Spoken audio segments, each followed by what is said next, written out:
bakoze mu tagging ne yabadde agenzeyo kolobya yeyita omuyimbi Bayaki Band abereko njagala kuno akana kambata Eddie Kenzo Busoza abereko ne group ye yonna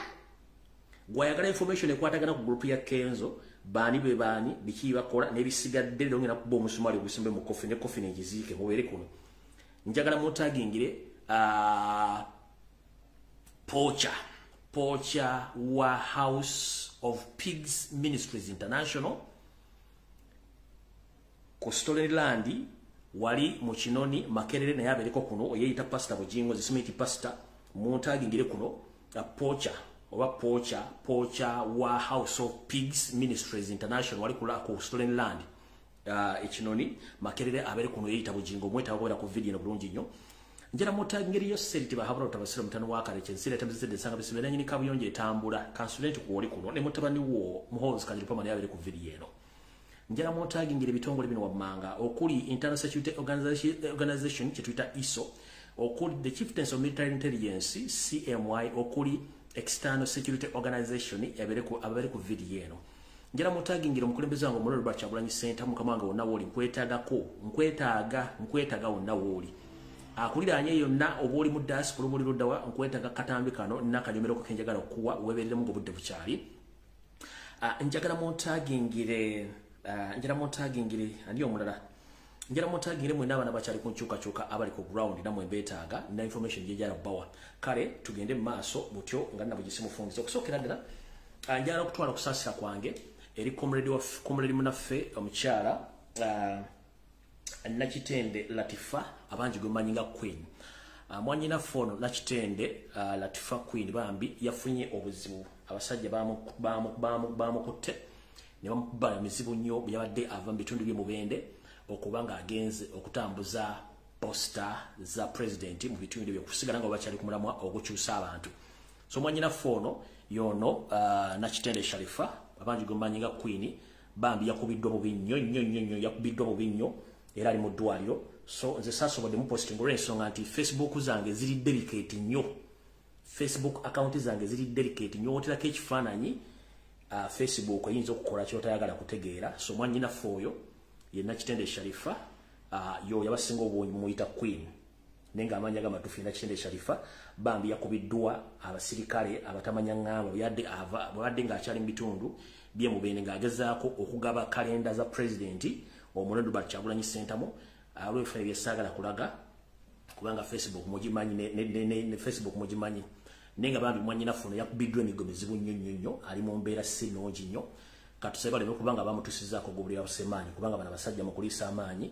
teri abakwatira nsawo kati nno ekyo nga kimaze njala soka kuyisa obubaka buno tulyoke tugende maaso mu bwangu njala soka tegeeza mwenna bana Uganda nti ku social media kuno naddala ku bwenyi bw'ekitabo kuno kuliko abantu abagufudde omuze ogw'okuddira amanya gaffe ne bagakolamu groups wana gakolamu account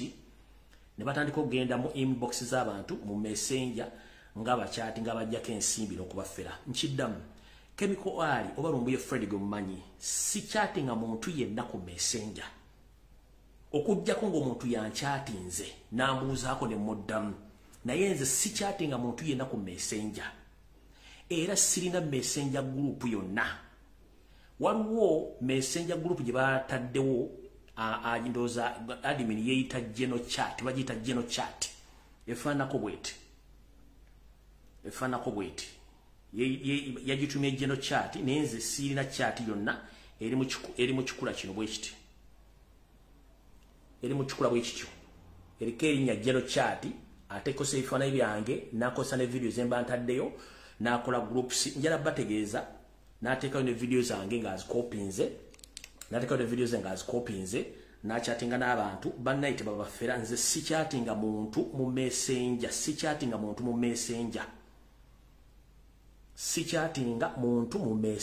sirina messenger group. I don't chat with the people unless nga go chattinze nkiddamu.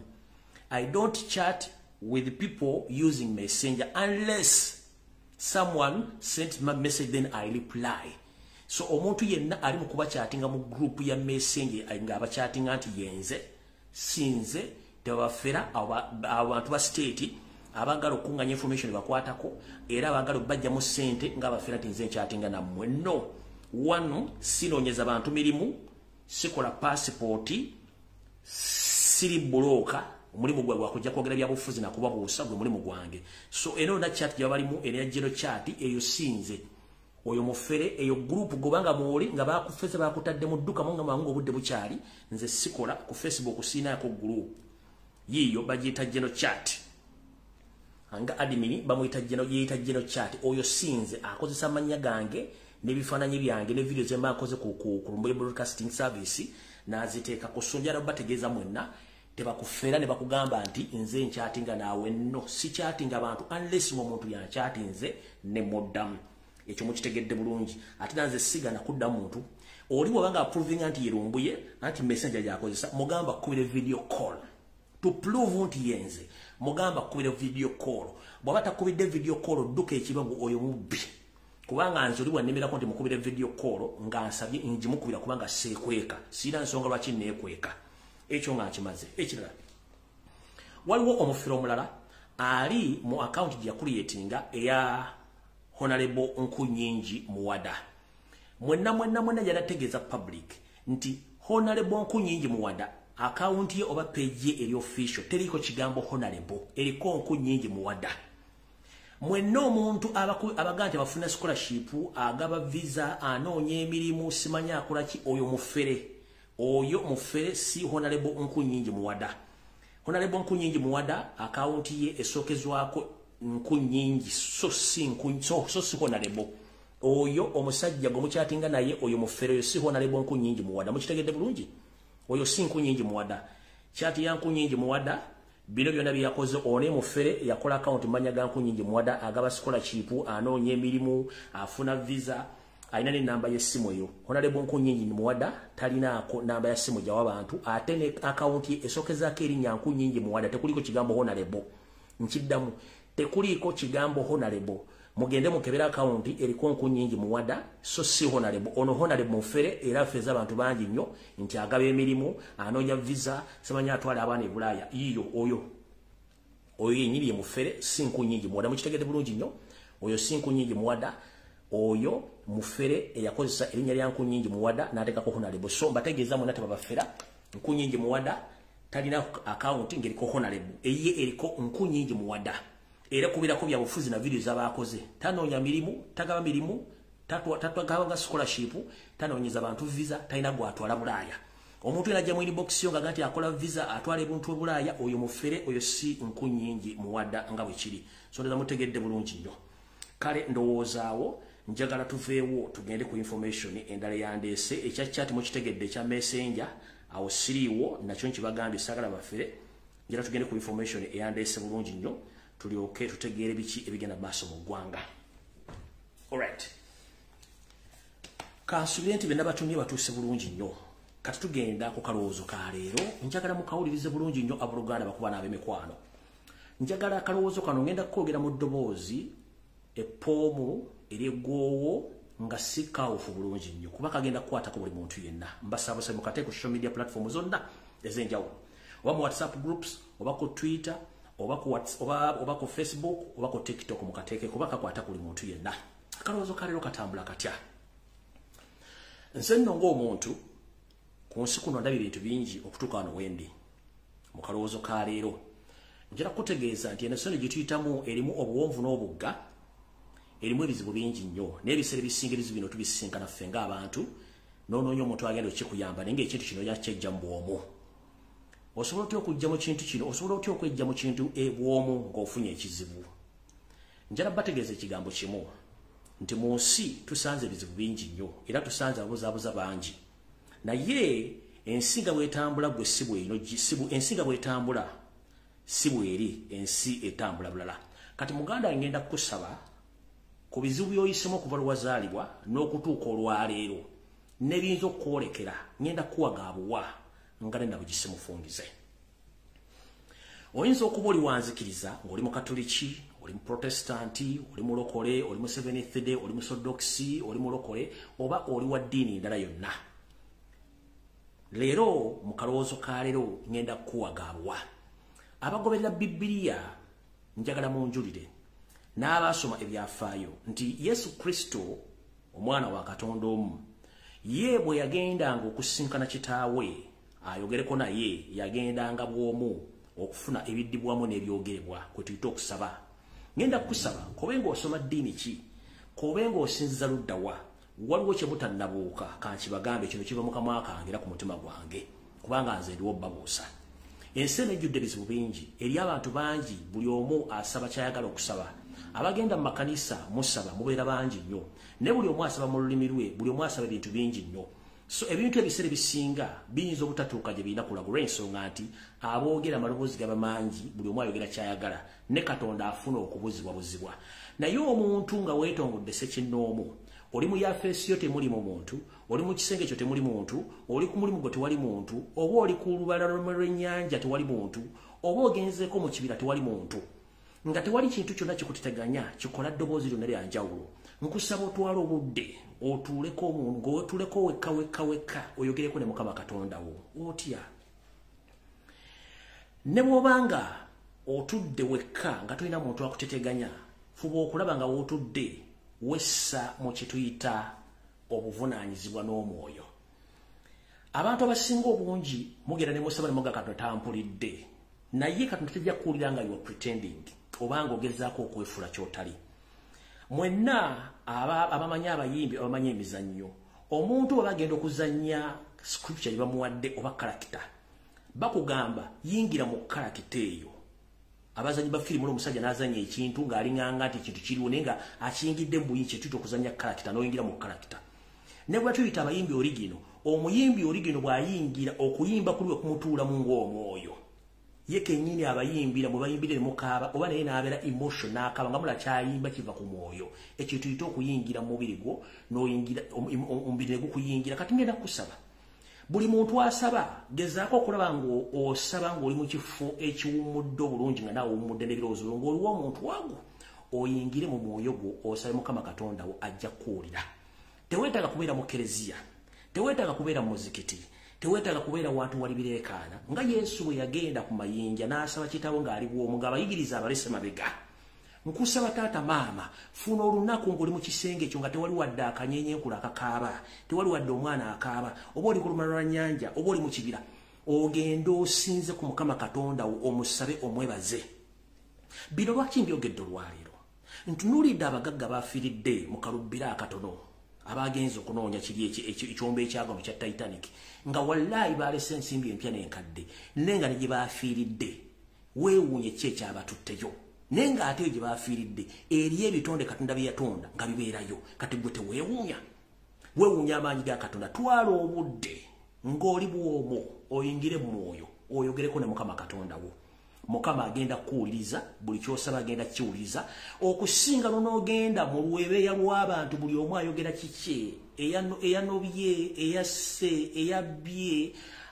asuubira okubba ayagala bamuwe emikisa agenda atte baakole ki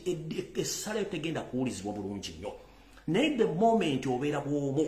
kitegeeza nti ogenda kwogerako ne Katonda wo. Twala obudde oyogereko ne wesse mwoyo gusaba nti oli ne Katonda wo musaawa eyo osabe. Tekikwetagisa genda mu kkanisa, tekikwetagisa genda mu muzikiti, tekikwetagisa genda wekka. Beera ne Katonda wo mu bulamu omulundi gumu otuule nga tewali kikutawaanya.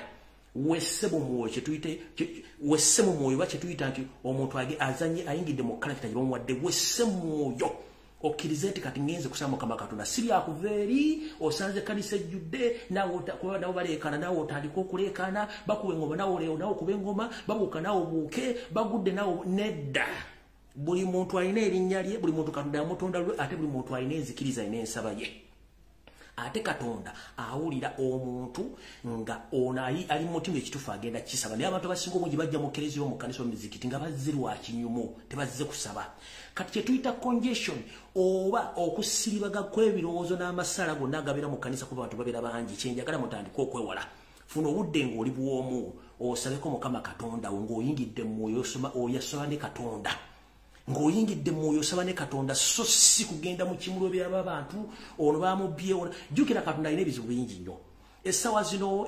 ku Ukraine balwana, Iraq balwana, Syria balwana, amataba buli muntu alina ekizibu Katonda agenda kulirizaani. Kati wadda kuggwa ali mu Eklezia ali ng'oli mu lwebeera lw'abantu buli omu alina ebizibu byo. Twala obudde ogende mu kifo ekikakkamu oyingire mu mwoyo osaba Mukama Katonda omwebaze ekisooka obulamu. Omwebaze ebirungi byakkoledde. Era omusabe ne beyagala akuwe ajja bikuwa. Olw'ensonga mikwano gyo mingi gifudde ng'olaba gw'okyaliwo. Mamba zaddewo baakufaako gw'okyaliwo. Abaana baakufaako gw'okyaliwo. N'ebintu bingi nnyo by'ofunye ng'obifunye naye nga tomanyi lwaki obifunye ng'eriyo abalemeddwa bifuna. Kati gwafuna ebintu bino ng'okimanyi nti Katonda akuwadde obulamu mukwano gwafudde omulabyeko obulamu okyabulina twala omukisa guno osabe ku Mukama Katonda omwebaze nti abantu mikwano gyo bafudde ne gw'okyaliwo kubanga eno ensi tuyitamu mpite agikowa yagiviira tuli mu kabukka naye kusukuta mu byokola byonna kimanye nti Katonda gyali. Oba oli musamize, oba oli wa ddiini ki, oba oli wa ddiini ki, Katonda gyali. Era gobanga ofukamira n'osaba gwe ng'oli bw'omu kisenge kyo ofukamire omusabe. Kekabadde akalowoozo ka leero kanjala genda mu Kigula LUJJI. Mukitegedde bulungi nnyo. So togenda mu Eklezia simanyi ewali abantu abangi nno. Genda otunule Yesu kye yakola. Yaleka abayigiriza be bonna n'agenda kujjinja n'afukamira ogwo n'ayogera ne Mukama Katonda we eyamusindika ku nsi naawe ky'oba okola. Kubanga bonna ogenda eri buli omu alina ebizibu bye ate buli omu alina ensaba ye. Amaloboozi gajja kuyitirira gwe ssaala eyiyo eyinza okuba obutatuuka kubanga waliwo abagisiikiriza. Ne bw'obeera mu kisenge ekyo mu ofiisi yo oba ku ludda lw'ennyanja oba oli mu kibira bw'omu ng'obudde bukakkamu n'embeera nzikakkamu Katonda ajja kukuwuliriza. Kekabadde akalowoozo ka leero. Teweepikira nsi kubanga baasooka ojja empikira nabo tebaddanga. Amiina ennene nnyo. Tugenze ku Kigula LUJJI kya leero.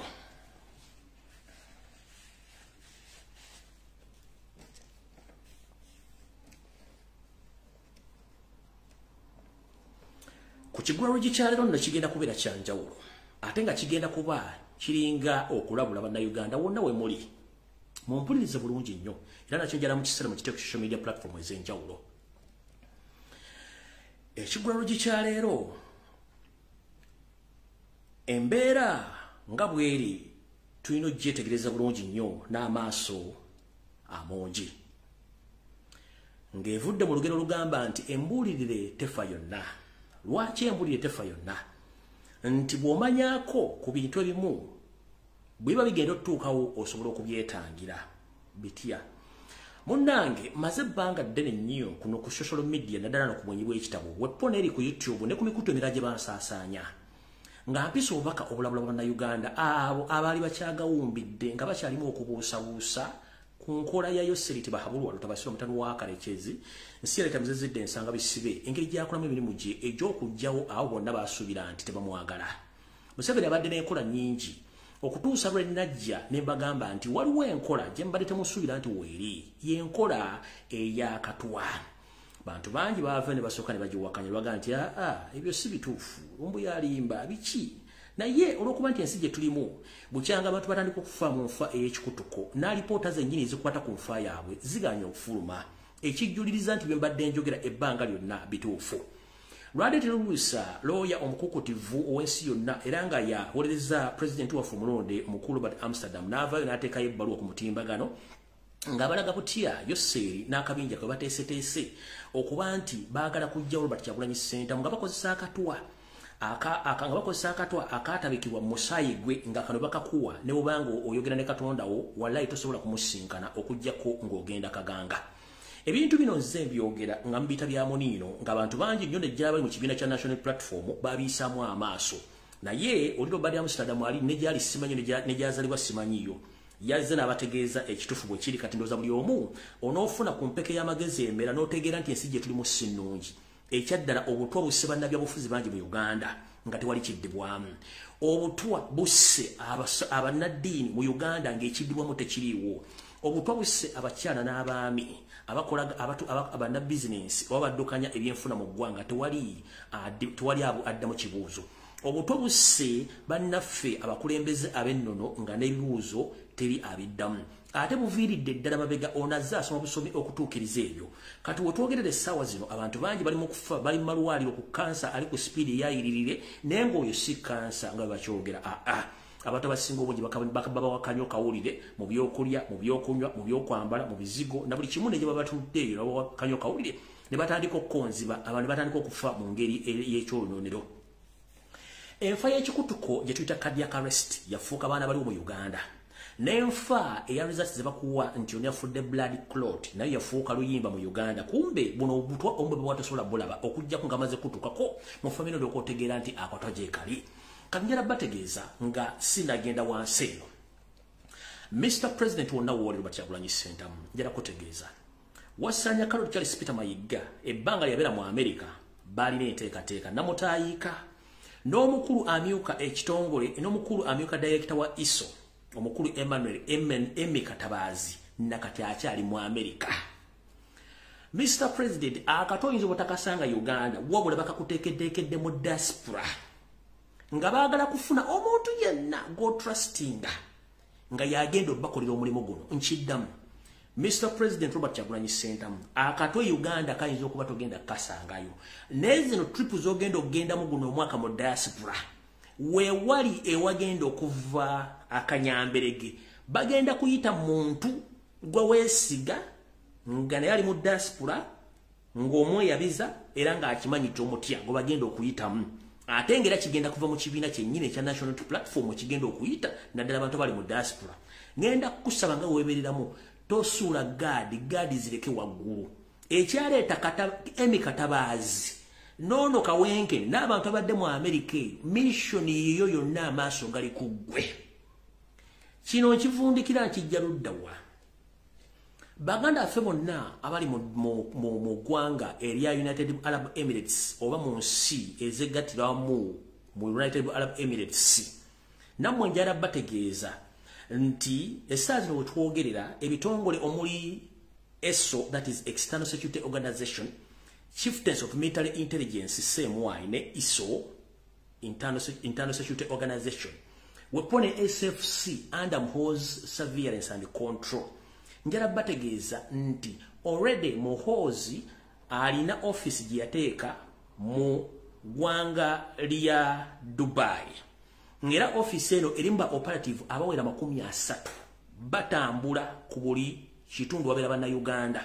bano bafuuse bantu ba bulijjo abamu bali mu delivery abalala bali mu biduula abalala bali mu bakola mu taxi abalala bakola nga basikaali nenga bali reportinga on a basis mu office gye bakyanzuulira address yaayo n'abagirimu njala bategeeza nti officially United Arab Emirates ye office eya ISO CMY ne ESO abakola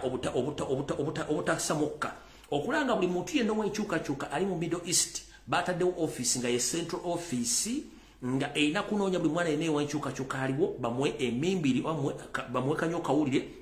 asobola okuba nga ava mu nsi eno nkugambye balina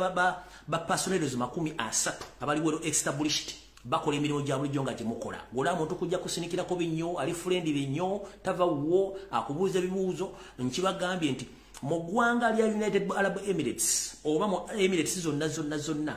office enkulu eri mu kutigomya n'okuwa bannayuganda obutwa mu bitundu ebyo eyitudde mu ggwanga lya Dubai nga ekontrolingibwa Muhoozi Kanyarugaba okuli ISO ne CMY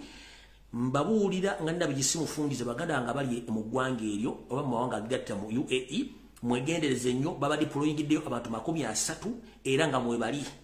batambula nga abantu ba bulijjo oyinza n'omugaa nti wa delivery oba waki nenga omulimu gwabwe gwa kuspyinga nakuwa bantu katwa bannayuganda baliyo so mbategeeza mwenna abantu abali e Dubai abali e Sharjah simanya bali kasmayo ekintu kyannema erinnya lyalema okuwalwa ekitundu kya UAE kiri kyannemeza baki ekyannema simanyi ekyannema ekyo kyannema abali Abu Dhabi n'ebitundu birabambi mbegayiridde nnyo mwebereremu nnyo si buli muntu gulaba kusindikira ebinnyo nti muntu mulamu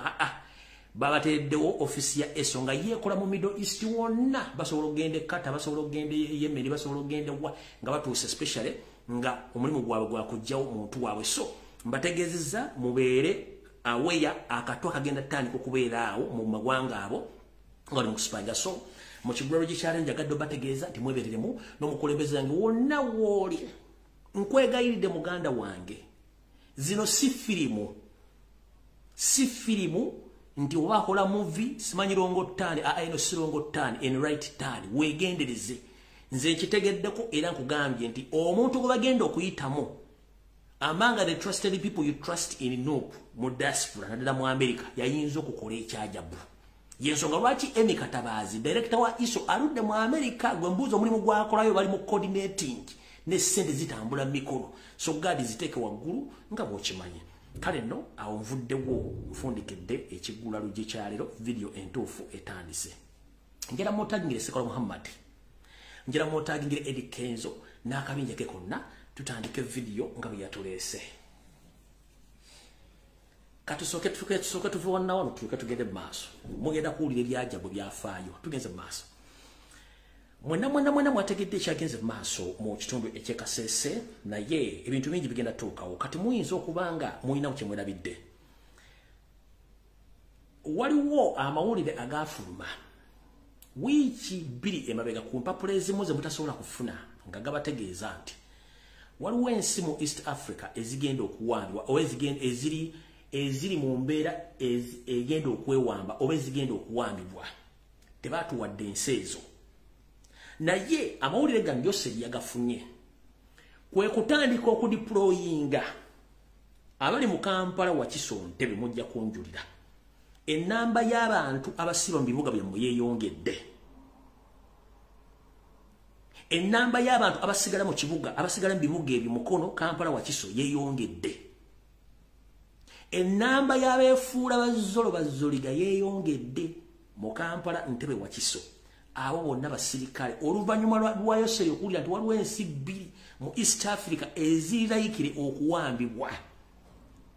Museveni n'akyusa nkiddamu Kampala Mukono Wakiso ennamba y'abantu ababeera mu bibuga ebyo misana yeeyongedde naye nga si bakozi wabula basirikale ennamba y'abantu abasigala mu jjukira Kampala emisana bagati abeera mu miliyoni 3 naye bwe buzibira nti ku ssaawa mu bbiri nga musigaddemu zo akakadde kamu naye kati kayinza okuba kabeera kamu kitundu plus olw'ebyokwerinda yose byatidde enjera mu kitegeeza n'ennamba y'abalalu wali kabuga akatono konna yeeyongedde bano si balalu bali ku missioni yakugezaako kuziyiza ekintu kyonna kiyinza kugwa kuba Museveni tamanyi kikiddako kati nakino kankibagambe mwe mulowooza nti baakubye Kasese yekka tebaakubye Kasese yekka Museveni yagala creatinga insecurity bamala creatinga insecurity atandika okuga nti abasajja bandi bubi afuna ensimbi nkiddamu mwenna kasita mutandika okuwulira nti Kampala Wakiso oba ebitundu ebisigadde bya Buganda batandise okulumba batega bomu oba bakuba abantu amasasi mutegere butegeezi nti Museveni atandise omulimu gwe nkiddamu mutegere nti Museveni atandise omulimu gwe kasita mutandika okuwulira basanze omulambo egindi gwagudde wano basanze bino bicu Museveni ateekateeka okwekuba bomu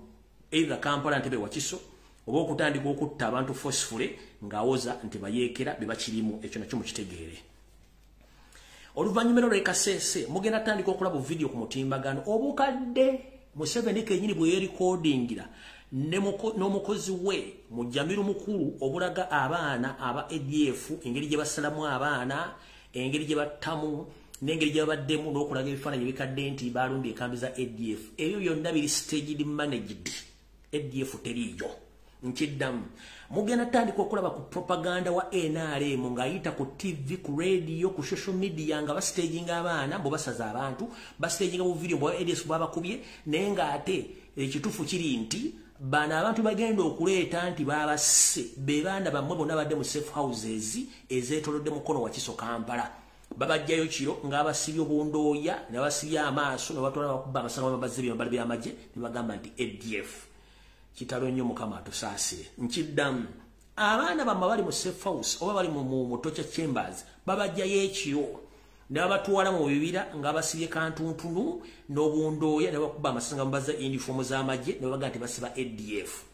kino n'obujulizi weebuli kati mulekerawo okubuzaabuza bannayuganda Museveni mutta jjukira mission yali yakubattira Kasese kati babajjayo batandika obbakuba amasasi mbu bakutte ba ADF obwo video baana basala in fact ka video kanesi sijja kazanyo lw'ensonga ngenda kuzanya ddoboozi Njera bala ka video kano mwakalabye njera kuzanya ddoboozi lyo kasagala kazanya kuba kasobola okuleeta obuzibu kayinza okuleeta obuzibu سيئات أعمالنا من يهدي الله فلا مضل له ومن يضلل فلا هادي له أما بعد أعوذ بالله من الشيطان الرجيم فإذا لقيتم الذين كفروا وضرب الرقاب حتى إذا أسخنتموهم وشدوا الوثاق وإما منا بعد وإما فداء حتى تضع الحرب أوزارها sina mingi ya kuambia ndugu zangu na Islam ila hii njia hii ndio njia itakayosimamisha nusra biiznillah. Hakuna njia nyingine isipokuwa kuwakata shingo zao kama Allah alivyosema, kuwakata katika njia barbar riqabi, tenganisha kichwa. Allah akbar, Allah akbar, bismillah, bismillah. Yongera sawa kati yako sagala kalaga kubanga shuba zino social media platform singo bungi ebintu omuntu bagala bilaga so such videos zibagenda otandika ku display nga ku social media ne ku TV e Kampala kulaga nti bassa abantu abaana bamwe bali mu tocha chamber zibajjayo niyo batakati agenda kujja video bukade bone bali recording abana nga bali bibire ebyo emundu amasasi byambalo bichi bino biteko okubuza abuza nga wateekateeka okulumba ebitundu bya Kampala okubikuba ngagamba nti bamulumbi Abayekera era na kino nkiddamu nti mubirinde bigenda kujja mu Kampala wa Kisontebe n'ebitundu ebirala nga bagamba nti Abayekera balumbi ekyo si kituufu kati bulijjo mbaga ebigambo bino nga mulooza nsaaga yoseri ekintu kyamulidde ku satellite z'Amerika n'Abangereza ezalaze nti tewali movement wakati wa Congo ne Uganda eyabaddewo ekirolo basaabaana n'ababuulidde baani abassera kye kyabaddewo kati olw'okuba nti ono omwami ayina abayindi bayagala okubeerawo ettaka lya Uganda ebizimbe amene byaleka asasudde mwana attu batambula bamukubira akadingidi mu parliament ya Bungereza nga balidingiddwa omusajja omukulu obayita Lord Puppet ono weewunya ensi yagenze mu parliament ya Bungereza nga ayagala kusabira mu 7 cent ne security kuba Russia yadde ino kusoko kikola niyo katono yakisookedde ku mukyubuliro bulungi nnyo huyo. My lords, I express my sorrow as a proud Ugandan for the recent attack which took the lives of so many innocent school children. My condolences and prayers at this difficult time go to the people of Uganda, especially the victims and their families. Would my noble friend, the minister, agree with me? This is a shocking terrorist crime, and we, the British government, will do everything possible to support the government of Uganda to help to recover those who were kidnapped. Echo everything. Kati yogo baita Lord Puppet yakulira akabinja k'abayindi ba mafia museveni bakozesa omulo bingira sente kati batutteyo message eno mu parliament ya Bungereza egenda kuyamba ku Uganda so nga ate ekintu bakimanyi kubanga America yaganya okugula muno busa n'ensera zaganya okugula obusa ne BBC okuba nti alina abasajja abakozi be nakyo bakitaddeyo kati mutegedde bulungi nti ono musajja amala okukola ebintu ng'olwedde asasudde media companies okumuzanyira omuzannyo bakole ebintu bino ndoza mukitegeddeyo seri tujja kwabya ne bonojjako network zino video bajja zisangayo awo sigenda kulwawo kati njala kwata video no mpola mpola njala kwata video no mpola mpola njala soka kuzanya ka video kano akasokenza nsoke nkole video message eno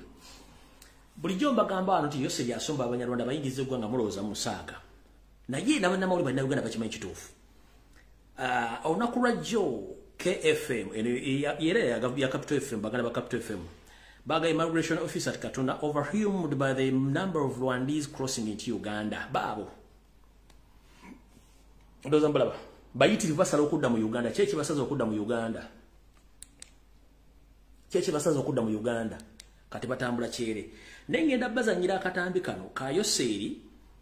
ke yagamba nti yesse Munyarwanda. Nkakomyeko wakati mulyoke mukakase ekigenda maaso mu ggwanga lya Uganda. Naye wano nga tugenda unjala babuuza. Mwenna abavayo kuvuma banansi bannakabala naddala mu abalimu omusaayi gw'Ekinyarwanda njala babuuza mukimanyi bulungi nnyo nti ensi olukalu lwa Africa ffenna tuli baddugavu lwaki mwefula nnyo sipiri okusinga abantu abalala Uganda tasobola kufuna mirembe nga akulira ali mu ggwanga mu ntebe musajja ole Fiji Munyarwanda tesobola kufuna mirembe nga abakulira security Banyarwanda balo Fiji tesobola kufuna mirembe Fiji wafugira eggwanga yafuga Bank of Uganda yafuga security yafuga migration yawa Banyarwanda banendaga muntu yawa passport Kiki mugendo suubira ba refugee waliwo mateeka agabafuga nga bayina ebintu ebyo batasobola kuyingira mu nsonga za ggwanga bano batuuka batya okubanga oli ye president migration yakulira ssente yakola ki n'abala akyabayingiza era twatuuka ddi abo bannansi mwali ludda wa where were you okutuuka kwena ensonga nti buli kimu kati refugee yakifuga nga bayina batalina kuyingira na kutuuka wano yagamba si munyarwanda yagamba si munyarwanda kakaddeko mujja kategeera kakadde ne mujja kawulira. Now I want to tell all of you here that I have never been in Munyarwanda. Abanyarwanda muraho.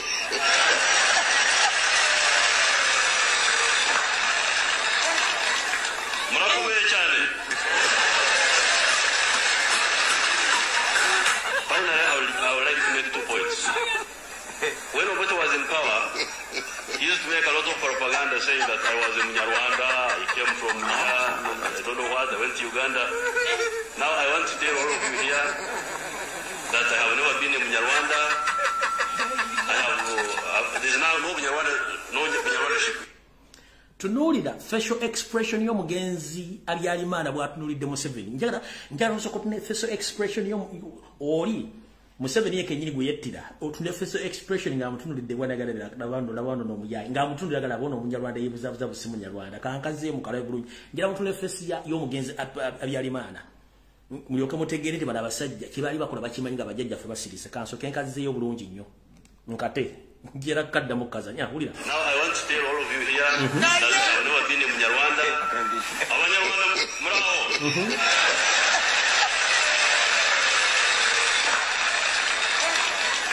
Murakomeye cyane. Finally, I would like to make 2 points. When Obote was in power, he used to make a lot of propaganda saying that I was in Munyarwanda, I came from here, I don't know what, I went to Uganda. Now I want to tell all of you here that I have never been in Munyarwanda. There's now no Munyarwanda-ship in my line. But that would not be bad if I was in Munyarwanda, it would not matter. But the point of the fact is that I'm not. That's just a point of fact. Obote was always on the radio. Oh, Museveni is a Munyarwanda. Museveni is a Munyarwanda. Museveni is a Munyarwanda. Museveni is a Munyarwanda. But suppose I was. What would you do with that? But for what he thinks is damaging. It is damaging to be called a Munyarwanda. What's wrong with the Munyarwanda? As a refugee himself, why do you think Museveni is all that important in this country? First of all, he's not a citizen. He's not a citizen. You say he's not a citizen. What do you mean by that? Because his father was not born in Uganda. And that is the constitutional basis. So he cannot be a citizen. If you came here to talk about Museveni, let us stop this.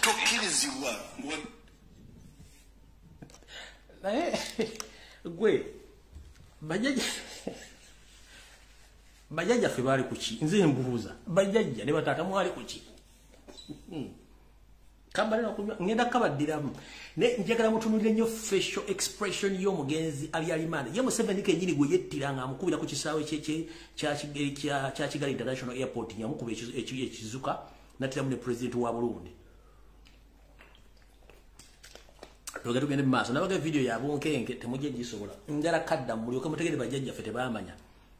Tugenze mu maaso kanka mutulanye nnyo omugenzi Habyarimana facial expression ye enseka gyaseka ne face ng'agane bano abayaayi wulira.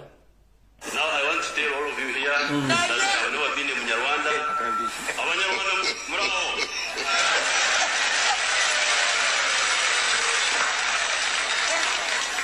Murakomeye cyane. Finally, I would like to make 2 points. When Obote was in power, he used to make a lot of propaganda saying that I was in Munyarwanda, I came from here, I don't know what, I went to Uganda. Now I want to tell all of you here that I have never been in Munyarwanda. There's now no Munyarwanda-ship in my line. But that would not be bad if I was in Munyarwanda, it would not matter. But the point of the fact is that I'm not. That's just a point of fact. For instance, Obote was always on the radio. Oh, Museveni is a Munyarwanda. Museveni is a Munyarwanda. Museveni is a Munyarwanda. Museveni is a Munyarwanda. But suppose I was. What would you do with that? Awo tuveewo byokusaka biweddewo. ebyokuseka biweddewo kati tugende ku video entuufu eyatulese naye nga tetunnagenda eyo mbeera nnyo kuno ku social media ne mbagamba nti endwadde ezituluma ezisinga obungi omuzungu azikola nga temumanyi nga mulooza tusaaga mubadde mumanyi nti n'ensiri ezituluma zonna omuzungu yakola ensiri zino n'amanya kirungo ky'ensiri kyagenda osindika mu Africa lwakuba nti ebintu bya corporate byaleeta obuzibu naye njagala musooke mulabe amafactory gye bakolera ensiri zino then bwe bava ku nsiri zino mutegere nti ebirwadde ebiruma byonna bikolwa bokolebwa byogenda ku firimu njagala Kenzo mutaginge Kenzo ajjo n'akabinja ke konna njagala Muhammad Nsereka ajjo wano n'abanna Uganda ba citizen concerned abayogedde ku lwabwe ng'ebigo bagenda byogera nga birina okubeera nga tebiva mu kamwa kange mugenda kuwulira njagala musooke muleka video kano mulyoke mumanyi biki ebibaluma tugenze mu maaso.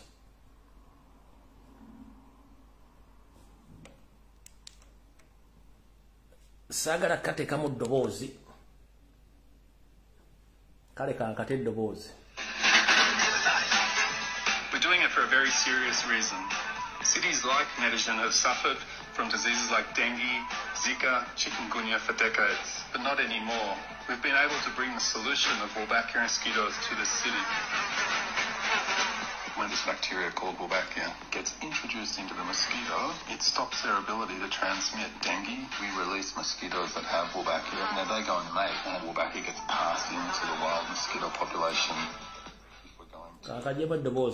these diseases in all the tropical cities of the world, it's going to require a lot of mosquitoes.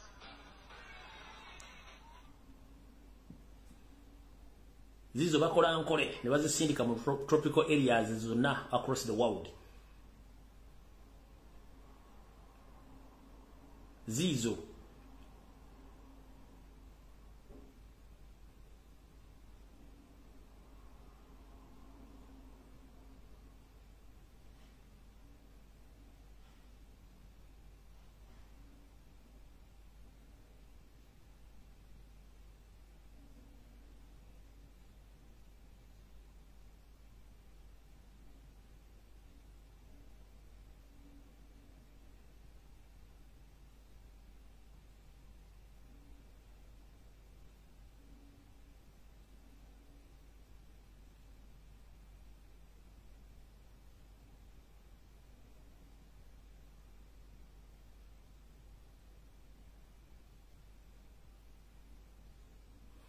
kale tutugenda ku lwawo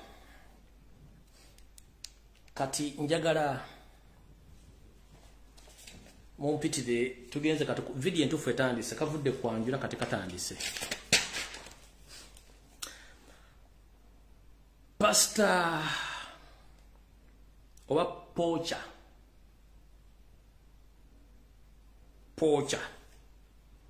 owa House of Pigs Ministries International wali ku Storyland je bali ko jotusake nga ngampulidde okabi budde bukyali mukulu Nyonzimana alozi yasibujingo ngo okabi bukyali watinkudde wabikudde akabokisa akali mu obuuka fete tukola losi ebiwoza musimanyi tukwata amanda asatu gase mu ntogejo toyina gwotisa Anyonzimana Bujingo CEO Director wa House of Pigs Ministries International wali ku Storyland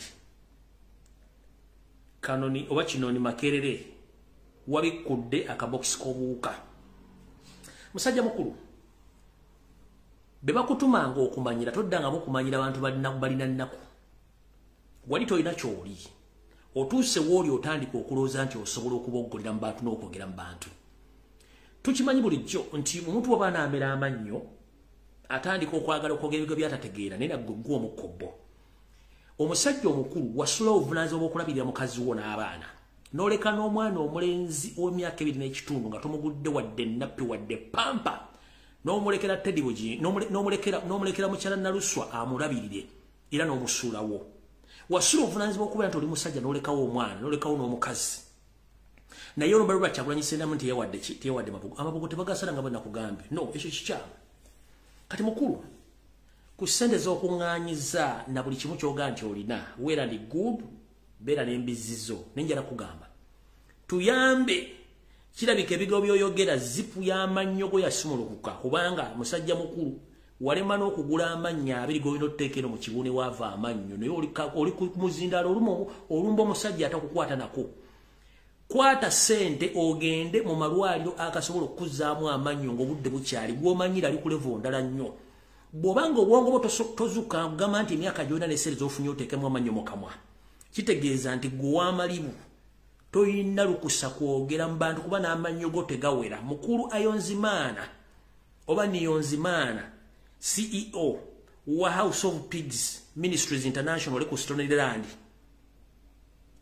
kwata sente nga nabo gisimufungize osoko ogenda ojjanja bamalibu golina kubanga otuswaza walekawo omukazi wo nolekawo omwana oli ku mukazi enkucu okala katagota genda kujjamu wadde omwana omulema ate munnanga busajja mutebuswala ngira bwala Museveni bwataswala najja mu public n'ayogera nanzina amazina g'ekirogo teri pastor mu nsi yonna alinga gwe olw'ensonga abapasita bagoberera nnyo Bible naye gwe nga bwe nagenti kati Bible erimu ennyiriri ezibiri mulimu mukazi wo kubanga yakologesa kapale ka munda ne Robert Kyagulanyi ssente mwakusola ku mutwe ng'enviiri nekyo si kyekikulu ekikulu kiri kitya Lono damo kulumba Robert Kyagulanyi ssente mutugenda kulagira kuba tugenda tandika kunoonya ku bigere olyoka otegeere gobanga Nazaala wakuzaalira omukazi gwafuna mbazzukulu bwe yatuuka okukkirirekana namo n'otasobola kuwaayo wadde olubugo olw'ennusu olukumi wadde okugenda okuziika kitegeeza musajja gwe tuteekeddwa kuyimirira bantu ng'oyogera Nazaala wo your mother-in-law azaala mukyala Naluso yafa n'ogaana okugenda okuziika n'otawaayo wadde n'olubugo mu basajja tolina wooteekeddwa wadde okubula ekigambo kya Katonda wadde n'eki ne Robert gw'ovumye yawaddeyo ssente najja n'aziika olya bulungi nnyo Kyagulanyi gw'ovuma yawaayo ssente najja n'aziika n'abeerako ne mulumbe kati gwe bw'ati wasobola genda mu lumbe lwa Nazaala wo n'otamuziika nako n'otawaayo mabugo ani asinga obufuta obukoppi n'obutategeera ani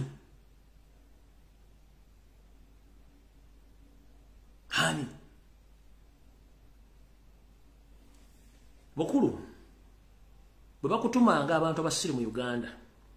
si bannayuganda bo bennyini bo basiru bwe bakutumanga omuntu omusiru tonoonyanga munnayuganda nti musiru gwe musiru kubanga amannyo go tegawera omuntu yenna atawera amannyo abeera mulema sooka ogenda ojjanjawo obulema obw'olina obw'amannyo olyoka oddogere mu bantu olina obuwumbi n'obuwumbi bw'ensimbi ne ssente zikuluma ogenda okutereka okuzzaamu erinnya erikuli mu kamwa ne ssente ziwa Nazaala wo oba z'olina okutwala ze walina okuwa omulumbe lwa Nazaala wo nazo zaakuluma tewaziwaayo kati gwe ssente zewawa mu kuzika kwa Kato wali omuwa kusanyusa wali olina kyeweewonya okuwaayo ababugaga otandika okwogererako bwali olugula kadaala kaddiini kuwefula nti gwe pasita asinga okutegeera n'okwegula mu bantu nkubuuza bintu biri wali owaayo ssente nga weewonya Katolo bwamu okuba nti afudde oba wali olina ky'okweka ng'oyagala kufuna ndiga zo zidde mu kkanisa ezimu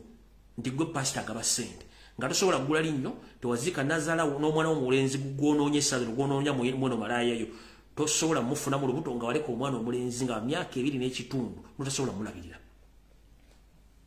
kikyo wali obala awo tetugenda kulwawo tukugambye abaana bakyakkalakata era ekyali open roof mpaka bagenda kukuba kuba tebagenda kujjako ngalo ekyo kyo njagala okitegeere ng'obudde bukyali saagala kulwako njagala genda ku bantu b'e Canada jalubbe bazannyo bwe nabakubidde omulanga ogw'omuno omuvubuka ow'endali eyita omuyimbi ya Nixmai wa Ikibenda eyadde ategese show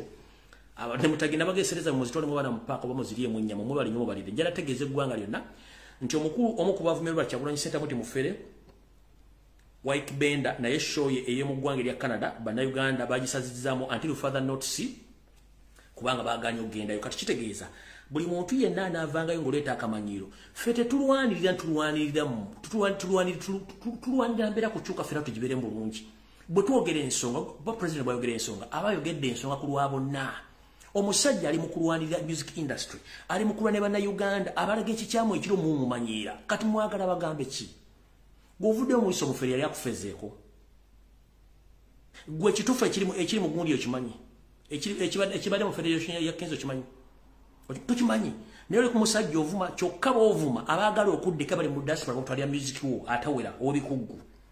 Kati mukulu abantu be Canada mu bali nyomo bali n'abalaba jjo nga bazze okusinika ebinyumba nage kintu kyekimu. Kana tugenda kulwawo njala tugende ku kyatulese bulungi nnyo. Kati tuvudde kwanjula njagala katandike bulungi nnyo. Mukulu Eddie Kenzo Musoza. Nino bakabwe ngendo okuzanya nense buwulire. Si bwange bwa monna Uganda akumanyi ne yagambye kwamanyide Kyagulanyi kakwabye talina buzibu ye talina buzibu era ebigo byengendo okuzanya olwalo si byange bya concerned citizen amanyi Eddie Kenzo n'amanyi byaba Kenzo byonna era mugenda biwulira bulungi nnyo nenga tenga gende eyo ngira soka bagamba obanje soka gamba Eddie Kenzo mukulu abantu bamaze okuteekako tochi nekwakirako notuza meeting mukwemu nenga ate tekina kikigenda kutaasa ngera soka kulaga gwanga group yo weyimbiridde ate before nga sina gende kasokenza nye video abantu bagirabe abantu bategere iki kitwogerako video eno yo group ya Kenzo eri muhozi project etambuze ebintu byonna ebyokucyankalanya eggwanga ne mu music industry yeno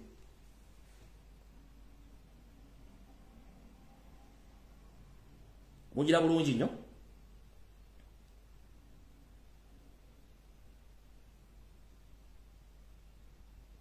mugira bulungi mwe fetubera ne bwino wano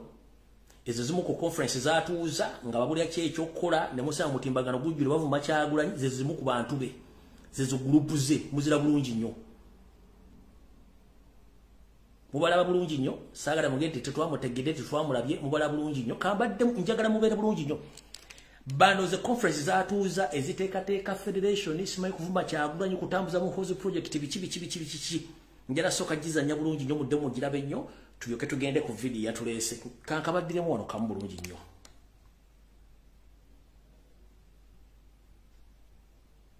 mwetegereze faces zonna muzetegereze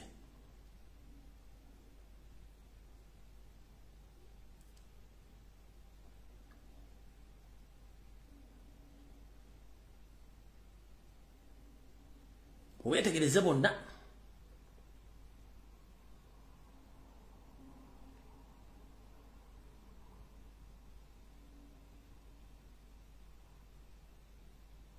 mumaze betegereza kati waliwo n'omukulu ono naye omu ku baleaders bamuyita fake love y'omuku ono y'obyono mumulabo yogo bayita fake love yogo bayita fake love ngenda kola information ya lero na yesinga muddamu Kenzo ddamu noyogera ko Kyagulanyi center mu list yonna ngenda gifulumya n'ebyama byonna ngenda bifulumya abaana bonna bokozeeko emikolo list yonna ngenda gifulumya oyo bayita fake love era yoyo era n'oyo kennyini oyo yennyini gwe mbagambe no fake love womuntu olakula nakawuka kati nkuddamu koddamu n'oyogera ku kigambo Kyagulanyi n'omumanyiira nkulayirira ngenda kwabya to the maximum kubanga nono kennyini bwemba mwagala information nja kubone kati mugende kono ddamu n'omanyiira luba Kyagulanyi center mu ngenda kwira bwino yonna list y'abaana bonna ngirete bovuze empanka oyo ne wamuvuga olupanka fake love oba family ekimanyi oba tebakimanyi ne wamuvuga olupanka kati nga sinagenda ku information gye ngenda kuzanya kansoke kugamba mukulu Eddie Kenzo mu bikoze bitya njagala nse kimanye kino sigenda kita okyagenda kufuduza emmengo buli wiki ogenda emirundi ebiri naye ogenda mmotoka zanjawulo ng'okama fleegi nze togenda mmotoka zo official ate ogenda kiyo kamera zange zakulabye abamanyi kufuduza emmengo wali nga ku CBS awo bamanyi ekintu ekiri waawo kati kamera zange zakuzudde buli otero genda ko ku Lwokuna oba ne ku Sande otambule mmotoka zanjawulo nga weekwese ne kamera zange zikufuna zijja kufuna kati nkulabula nga toyagala ngende yeeyo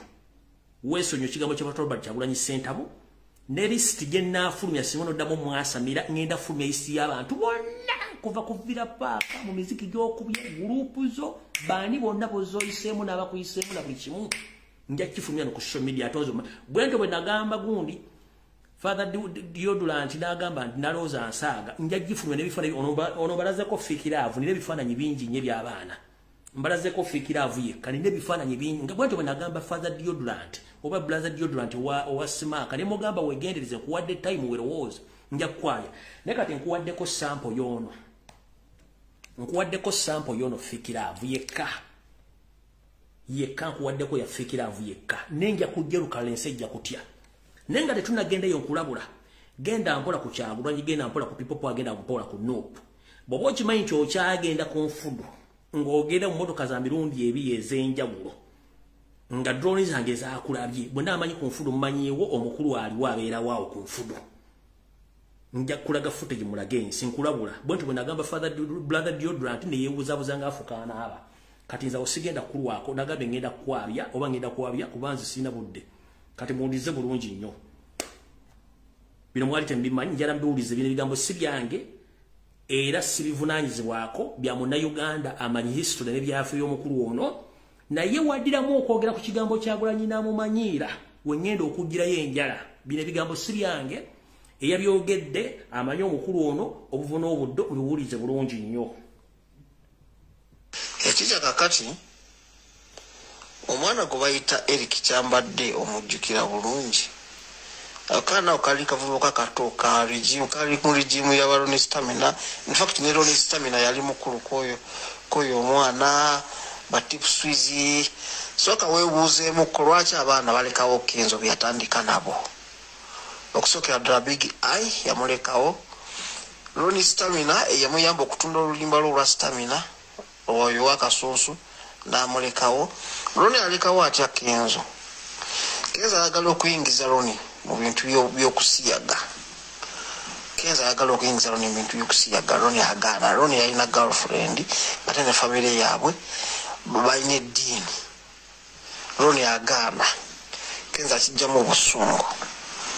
bafuna obutakkanya n'omwana Ronnie alumba avaawo ava mu Big Talent agenda tuva ku Ronnie Stamina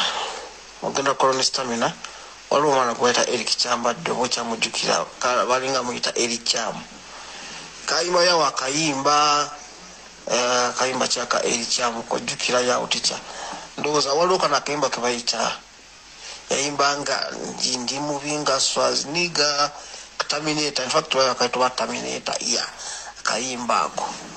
oyo mwana yakayimba omwana oyo kiteeberezebwa okuba nga Kenzo yali mabega w'okufa kwe Kenzo abantu bye bagamba ku social media nti yasaddaako omwana oyo Sempijjo owa Ghetto Triplets bituufu nnyo Kenzo yalina omukono mu nfa y'oyo omwana yalina omukono mu nfa y'omwana ya Eric Kyambadde kwegamba azze aplayinga data games kati tutuuka kufa kwa dance ku mapeesa Kenzo bwe yalekawo Rema n'agenda ebweru Rema ng'omukazi yenna era yali alina kweyi ng'omusajja yamulekawo omukazi n'atandika kweyiya yeeyiya atya ndoza gye yafunira dokita we kati Kenzo akomawo alowooza nti dance ku mapeesa yasigudde Rema olutalo lubeera ewakaawo mu nnyumba yawe Kenzo ebiseera yali yakagula n'ennyumba eyo olutalo nga lubeeraawo okitegeera olutalo lubeeraawo nga lwamaanyi wakati wa Rema ne Kenzo nga agamba Rema amulumiriza okwagala dance ku mapeesa nga takimanyi nti dokita yali yagamwagala ye yalowooza dance ku mapeesa Kenzo nga Rema abigaana Kenzo nga abalwana na Rema olunaku nga balwana na Rema bayomba bakimaliriza bakyalwana nga Kenzo agamba Rema ngenda kukola ki ngenda kukuba oyo omwana dance ku mapeesa mutuuseko obulabe Rema nga amugamba tokuba mwana kuba omwana ali innocent nyo talina kiyali akoze nga Kenzo Komawo avuddeyo ebweru aze ategese abavubuka bakubye danizo ku mapeesa walokuba danizo ku mapeesa dan agenda ku kitanda dan atuuka afa kitegeera nga Kenzo yamutuusaako obulabe kitegeera ticha kakati munnange onokwawukana okwo wekwava kati olaba omugezi Ssemuzaato ebyayingirirawo Kenzo waliwo social media weyamukubira ennyo okubya Ssemuzaato social media emukuba ajjayo essimu ye abasobola okuscrollinga emabega basobola okuscrollinga ne bala ku Facebook ya Kenzo kuba yabipostinga nti mulaba conversation zange ne Rema beki nabiteekako kati waliwo abantu yabikka omuntu oba ogenza n'okubera bulungi nnyo screenshots yateekako za chat ye ne Rema bwe yagambira Rema nti shit happened yamugamba nti shit happened naye ebyama byaffe bisigale nga byama okay nga shit gyayogerako ya happening yakuttaani dani ku mapeesa Kenzo najja nakuba akayimba in fact before katana nakuba akayimba Kenzo Ssemuzaato amala omukubamu awo apangisa penge akomyewo omuliro kuba ye Kenzo tamanyi kuyomba akaaba bukaabi apangisa penge nga jaluka ekiboozi nga agamba nti Rema bamututte ba mafia sibayi bakirumira bamututte naye nga era ajja kumaliriza akomyewo ewa Kenzo era bali mu mukozesa kulala nga bavuwaza Kenzo ate nga byonna nedda byonna nga bifu wekiwira ticha byonna nga bifu kakati munnange Kenzo akuba akayimba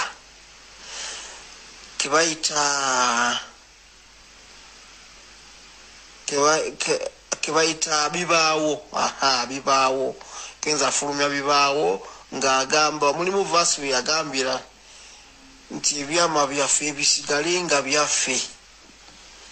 ng'agamba Kenzo abigamba Rema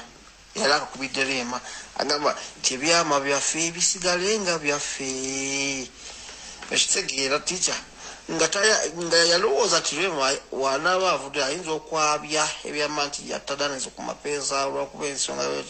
wetyo okitegeera ticha so gundi penge yalinga ajubisa agambira Rema agenda kumala akomewo wa Kenzo biki bali ba mafia bagala kwavuwaza Kenzo Rema yavaawo olw'ensonga yali assa omwana yali amulekawo mu nnyumba era kwe kwefunira omusawo n'abuuka l'omusawo olw'ensonga ono yalinga bono bulavuniga era yali lavuniga nga bwe yabiyimbako Rema yayita n'akusetulinga ate nga ye Rema alaba atuusa okuba nga afumbirwa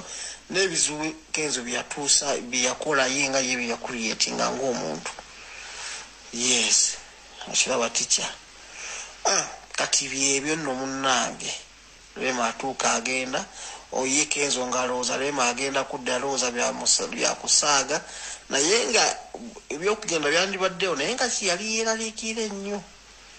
ekyokulaba nti Rema tayogera ku kintu kyonna era Rema ebyama ebyo abimanyi bw'aba awakana aveeyo ebyewakane kuba weebityo wekyali sebo omuyaye ng'akuba kabibaawo akakubira Rema amugamba nti manyi ojja kudda abamafia bakututte biki ebyama byaffe bisigale nga byaffe nga tayagala Rema akole ki abeeko kyayogera muziri screenshot zeyasindika ng'ataddemu nti shit happened naye nga biki n'agattako ebigambo ebirala shit gyeyayogerako ya happeningawo nga ye jalozi yaviirako okunoba yakukuba mwana agundi danizi ku mapeesa kitegedde ticha so eyo brief information kubanza omukulu mumanyi information njirina yonna yoyo omulenzi lwakuba luusi tusirika busirisi naye kati yakonye ku peesa ey'omukulembeze naffe information katugijjeyo abantu bamanye ekituufu Kenzo yani sebo Kenzo oyo musiyazi yennyini tabalimba musiyazi tekyagoba omwana Ronnie Stamina big talent era Kenzo omulevu kadda mu kamera neyefula ngayo n'omutima omulungi omuvubuka oyo abaana bonna bamudduseko byalamika nabo big talent ona bamuddukako tipusizi yamuddukako Ronnie Stamina yamuddukako abaana bonna byatandika n'abasinga bamuddukako kati yasigaza bape aba teacher teacher sula bulungi naye nga webale tuweereza munnangiza information nanja kwongera ngulidde bulungi nabagambye bino ebigambo bya concerned citizen aina information on yakotte ku pesa y'omukulembeze lyali talina kukwatako manyi ffe tubagamba buli muntu tambulira mu layini yo bw'ova mu layini nodde ebbali wajjako kuba essasi ngenda ku odi endala nawe kasubira oli bulungi esibu tikyanze sina buzibu eddoboozi njagala olizannyo sikinaako buzibu oyo omulenzi mumanyi abaana bangi abava mu big talent olw'ensonga ezitali zimu olw'omwami oyo no gwe mulaba dda ku kamera n'akaaba obuzika bwa goonya omwami oyo mubi nnyo omwana oyo kuva dda mu luvu ate ekyokubiri ayagala nnyo okumutwala nti ali waggulu nnyo asukulumye okusinga ku banne Kenzo kyekintu kyeyasinga okwagala olaba kino kibagamba nti ba big 3 mu music industry abakyusa music industry ne bagoba abakongo nabagamba the big 3 Kenzo kimuyisiza ddala bubi kuba yeyemanyi nti ye namba emu wa Uganda ate nga Kenzo n'okufuna awaadi eyo kategore gye yalimu eya BET emusinga omwewanisa kugamba nti nze nina BET kategore gye yalimu teyalina bacompetitors teyalina bacompetitors bamaanyi ate ekyokubiri ekyamuwanguza BET baali baana bageto kids be bamuwanguza because batunulira dance tebatunulira information eri mu luyimba batunulira dance nga bwe walabye abaana be bagenze UK has got talent abageto kids ne batuuka ku semi-finals so abantu batunulira dance bagamba abafiringa muli nti obwana buno bunnakyalo okitegeera tica bwe kito bwe kyali n'okufuna eyo BET award okitegeera naye ayagala nnyo okubanga ayitibwa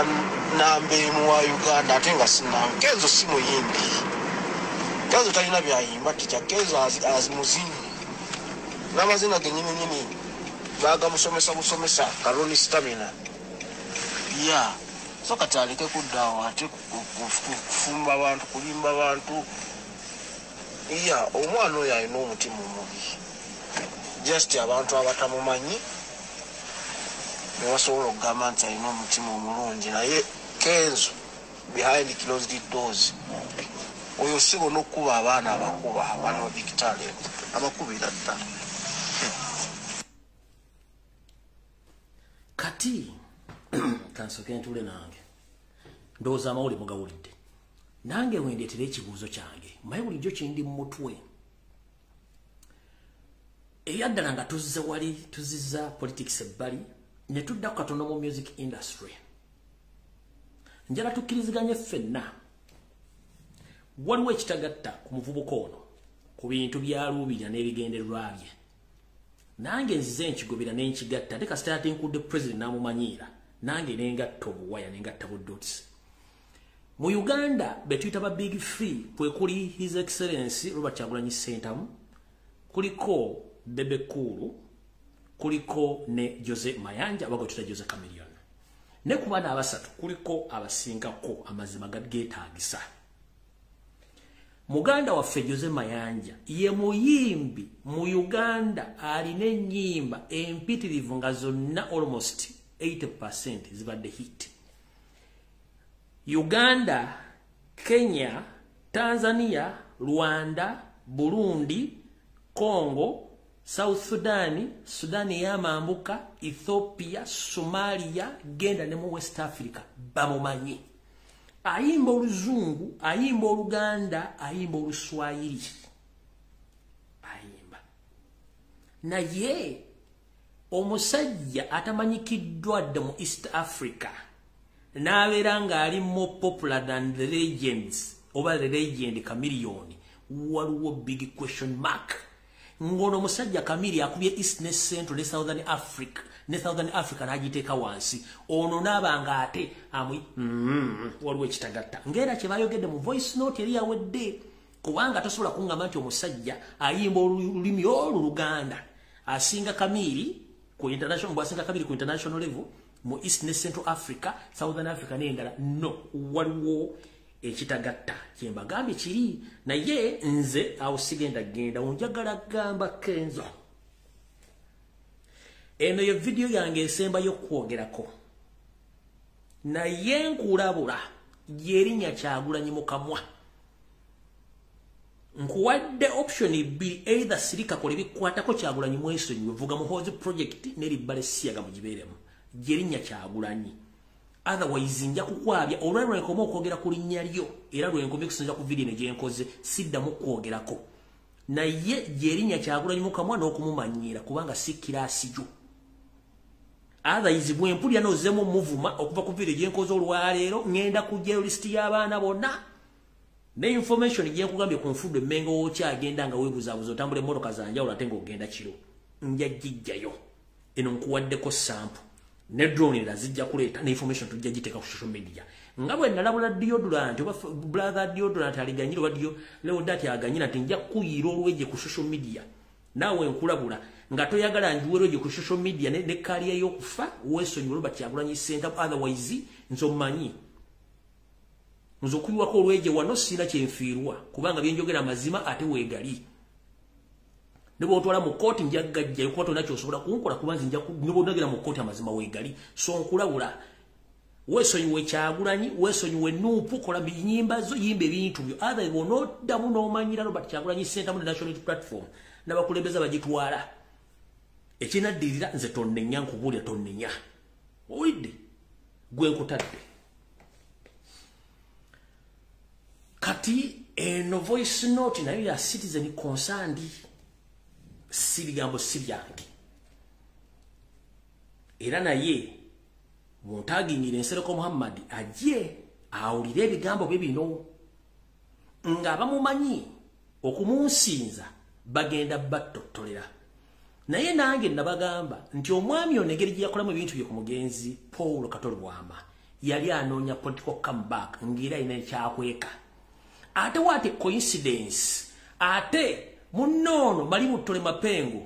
CEO wa House of Pigs Ministries International wali ku Stolenland ekikoni Makerere n'ateekawo ekigamba nti buli muntu yeetaaga Nsereko n'abuuza mbu oyina Nsereko ate nga bali mu hozi project. What a coincidence. What a coincidence. Kijja kityo okubanga ali mu hozi project. Pastor Niyonzimana Arosias Bujingo owa House of Pigs Ministries International wali ku Stolenland Makerere Kinoni. Ate yavulina naleta slogan egamba nti oyina mukwano gw'Nsereko buli muntu yeetaagayo Nsereko. Kati muwulize ebigambo bino si byange bya concerned citizen abamanyi omwami ono okunsinga. Muwulde bulungi nnyo mumusindikire si byange. Nze bwana abayagala ebyange nja bimuwa ne bino ebigambo bya concerned citizen ayina obubaka bw'ayagala Nsereko awulire n'enseetegeere. Nze byange mbyogera kati ng'omusizi asigulesiya nti ngenda kulirako bantu bange. Buli lw'emirira mu kkubo ly'enkyukakyuka tugenda kwambaza ate tugenda kwambaza essaati ez'amaggwa ezirimu omunnyo, ezirimu kaamulali, ezirimu kamyu, ezirimu buli kimu tikikwambaza okiteggere kubanga ensi nkoowu. Muwulirize bulungi nnyo. webale emirimu gy'okolera eggwanga omanyi omuntu yenna bw'ateebazibwa ng'akoze ebirungi aggwamu amaanyi ate tugenda kwebaza bafu ekyamazima wasigala nga TV yokka ekyalina amawulire agali uncensored tojjaamu nga bwe kizze bw'okikola ekyamazima mu Uganda tewakyali information ffenna twawambibwa era twebaza ggwe ne Katonda akukozesa okubanga gwe okyasobola okututuusaako amawulire wadde nga gali ku social media naye gafuba okutuuka ku buli muntu ku kyalo era ffeno tusiima ssebo akati ndi concerned citizen mu Uganda erinnya lyange Kandireke naye ntuula mu Lubaga South era ffe bamu ku basolida bakatolubwama abajjira mu kitundu kya Tijje naye njagala abantu bategeere n'eggwanga lyonna lwaki Nsereko yabadde afaayo nnyo era abamu ne batuuka n'okumukolamu esamoni namba nga bali kubuulira ndiga nga bagamba mbu olina Nsereko mu bulamu bwo. Nawulidde ennaku ne ŋŋamba nti lwaki abantu babi ne babikka obubi bwabwe ate ne batuuka obufuulamu obulungi. Kankubuulireko muganda wange ne bannayuganda bonna bwe banaabafunye omukisa okuwulira ku ddoboozi lino. Honorable Muhammad Nsereko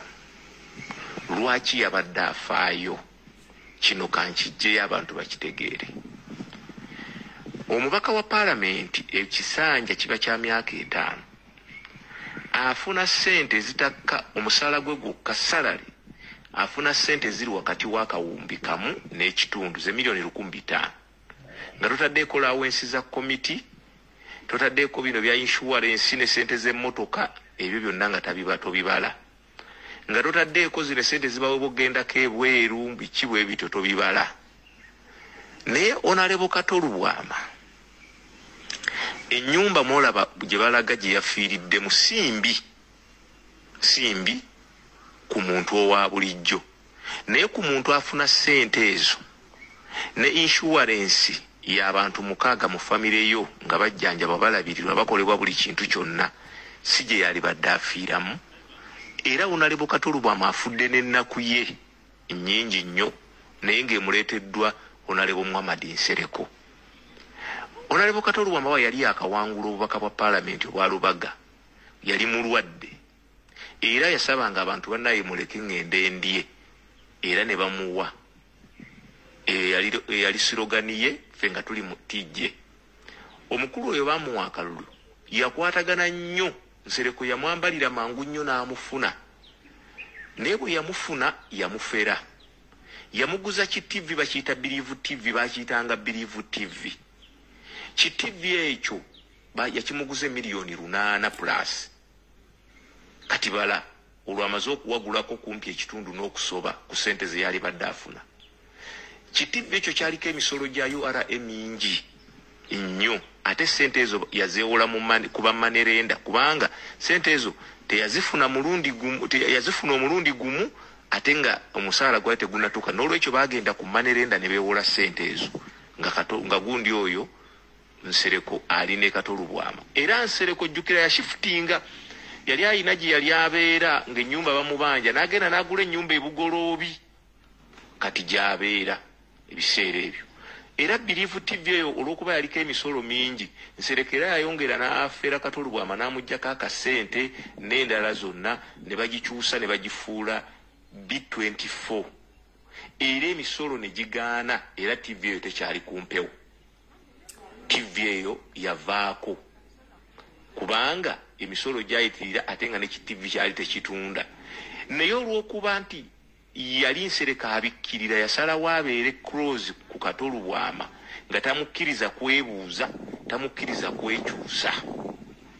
Era omusajja afudde n'ennaku ye era omusajja oyo kyekintu kyabadde abikkirira n'okutuusa kaakati paka omugenzi waggwereddeyo mu ttaka era nakati akyagoberera okugenda ewa Namwandu kubanga Nsereko mufere ebyo byakola mumanyi mumanyi yaferako ne Museveni yennyini ng'ojjukira ku gundi Nsereko oyo nga baleeta ebibiina by'obufuzi ye n'alemera jjukira twalina ejjuba n'ennyumba Nsereko n'akunga abavubuka abamu ku bo naffe twalimu mu kibuga n'abakungera n'afera Museveni sente empitirivu nnyo n'amusindika mu Amerika okusoma kubanga jjukira ekintu ekyo kyali ki-influencingiddwa abazungu nga be baagala tudde mu bibiina by'obufuzi ate Nsereko ng'akunze abavubuka bangi nnyo ng'ayagala okusigala yali ayagala ebintu bibiri atwale ekifo kya Mama Mbabazi Ssekutale General NRM oba okumuwa sente ogenda ebweru okwongera okusoma mu Amerika kye baasalawo ne bamuwa sente ogenda okusoma mu Amerika naye nga byonna byali bifeerefe yatunyaga era ku ekyo njagala oba oyagala bantu banoonyereze ani yaguza Katolu Bwama Believe TV eyakyuka neefuuka B24 kubanga luli kagambo kaali Believe TV kati ne bagikyusa ne bagifuula B24 ng'emisolo giyitiridde era TV neegaana sente zonna oyo omwami Nsereko ye yazirya nga tamukkiriza kwekyusa era omusajja afudde munaku afudde alina oguuma gwa kasooli naye nga nagwo tegwaggwa gwe yali yawandiikako mbusimanyi solida miirazi nagwo nga gwagaana okuggwa neyo ennyumba gy'olabye Honorable Michael Mabikke yaliko mu parliament yafugayo ebisanjoloza bimeka naye genda olabe amayumba gaasulamu genda olabe kale tuyinza okugamba nti si buli muntu alina omukisa gwe naye sente zonna Nsereko ze yaguzaamu omusajja ekitivi baamuddiza sente gwe abantu kye baba banoonyerezaako beebuze baamuddiza sente zonna Nsereko yazirya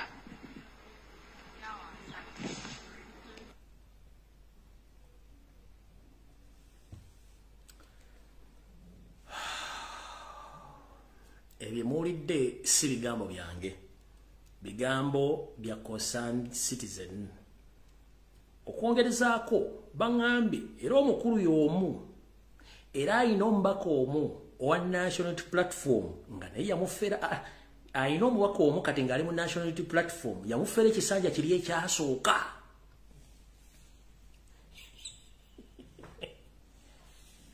yamuferera mu nsonga za golodi omukulu oyo kati ali mu National Platform naye mu kisanja ekyasooka mbwe era Nsereko yamufera yamusindika mu Mamerenda ne bakola ebiddiri bya golodi era leero amufera yaliwo oyo wamusajja tumuleke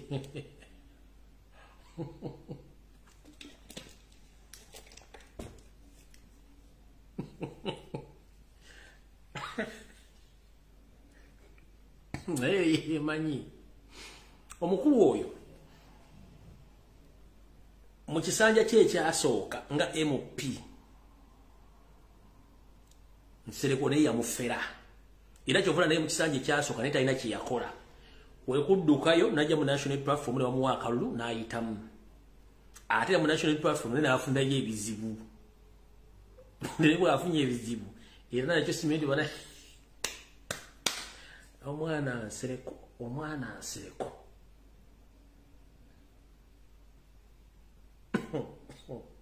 Ndewo mulanga atudde mu suuti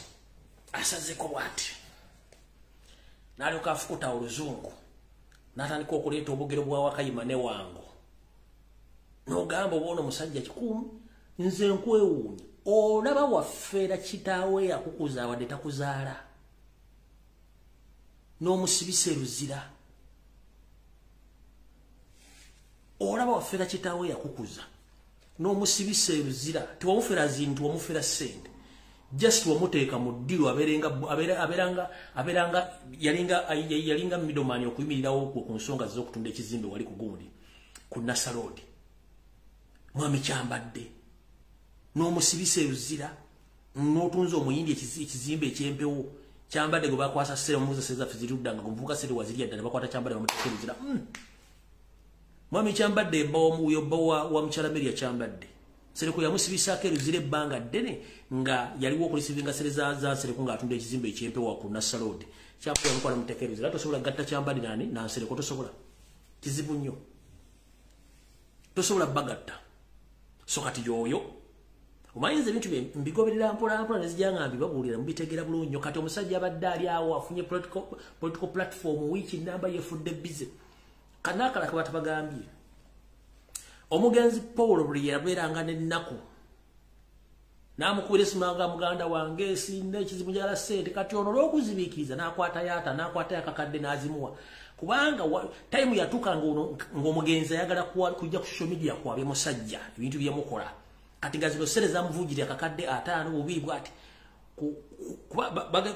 okuzira kusonzeza nzinyi kato yatuuka ng'ekiseera ng'ayagala kujja ku social media okwabe akasajja kano naye nga kamwangule kamuwayo miliyoni kamuwayo 5 kamuwayo akakadde kamuwayo bubiri biki nabanga katutu yasobola kujja kola kikubi kwogera kuba kato yali musajja nga mwangu nnyo okujjoko kati buli amanya nti bagenda mwabya ng'avujira mpaka omusajja lwafudde kati obalaga nti mukwano gw'ennyo n'amulikodinga okukweka biri byonna kakino kye yalikodinga yali amaze okwekubako ekikomera n'atamanya nti ebyabagezi ate bajja okusumulula ebintu bino byonna baveeyo kale n'olw'ensonga eyo buli muntu weebereremu gy'oli olw'ensonga nti ebintu si birungi ku ngeri yonna nga bwetambula ate nga ensi bweri buli muntu weebereremu tugenze mu maaso aho tuvuddewo mwategeddeko ofisi z'ebyettaka ez'ebukalasa bwe zamenyeddwa kompyuta n'ebyapa ne bitwalibwa kati mu bulamu obwa bulijjo tukimanyi nti ofisi ebadde enkulu nnyo ku ttaka erikwatagana n'ebitundu bya Greater Luweero ate nga mumuli enkaana ez'amataka amangi eri abaganda abagaana okutunda ettaka libino dduwaayo kati ate teri muntu ssekinnoomu asobola kugenda kulumba ofisi ekubba ebyapa mu babbi bye tulina bano abamenya batwala TV temuli alina interest ya byapa naye era gavumenti y'abano abasajja bennyini bamenye ofisi y'ebukalasa ne batwala ebyapa ebyo naye ate obwe tuyita obusiru obutambuza amazzi ekiro ettaka terina mipiira ne bw'onoolibba nobba ebyapa n'obikyusa n'obizza mu mannyago okujja nga temwasoma P1 B basajja bakulu Museveni n'ekibinja ky'ababbeebi abageze nemenya ofisi z'ebukalasa obutasoma bulumu okuzi teri muntu wa bulijjo asobola kugenda kumenya ofisi za landi za bbeeyi ebyapa byaki era gavumenti yennyini nga muyita mu sisitimu ebyamafumu mwamenyi kubanga mwagala kukwekolera byapa naye ebyapa ettaka terina mipiira temugenda litwalira mu nsawo za kooti ku wirubbalo bamugenda lisoma kutulera nedda ettaka lisaayibuka kyemwerabidde ettaka libeerako mother title maama w'ebyapa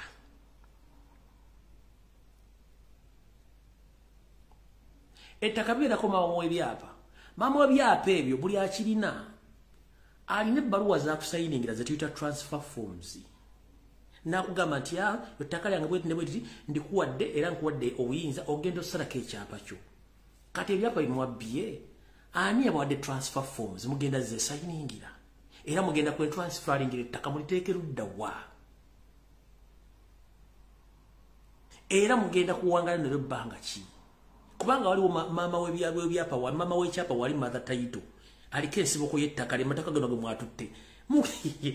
cow mentality is the big problem of these refugees. They don't think twice before they act. You don't think twice before you act. But who gave the order? Who gave the right? Who gave the transfer papers? And who signed for you?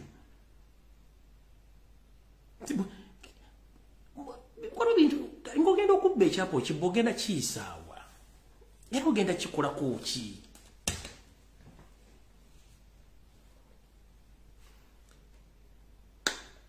era nga bw'oli ono omuvubuka Kenzo bw'ayogera bano abantu bonna balina balaakinga obwongo balaakinga ekintu osooka n'ofumitirizawo ekintu kyengenda okukola kinankolera nti nedda ne bakiraakinga kyovula nti buli kimu bakitadde ku mmeeza buli kintu kibafuukidde ekizibu kuba tebalowooza nga bagenda okukola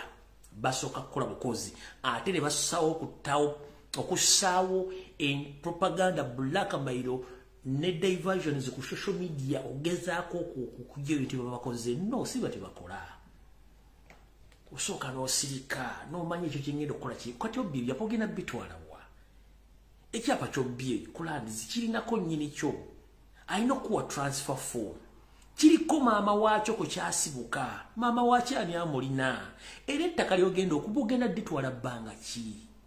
abantu abaganda balina abaana n'abazzukulu bajja kubanja ettaka eryo ekirungi aki ekisinga obulungi muzimbeeko muteekeko amafaamu muzimbeko golofa muteekeko buli kimu ekikutta obudde kigenda bota mujja kudduka nga munoonya passport na air ticket nga bannansi basigala buli omu agenda kuyingira ennyumba ye amateeka gagenda okubeerawo malala nnyo mmwe tugenda kulekawo gali agamwe ge mweteerawo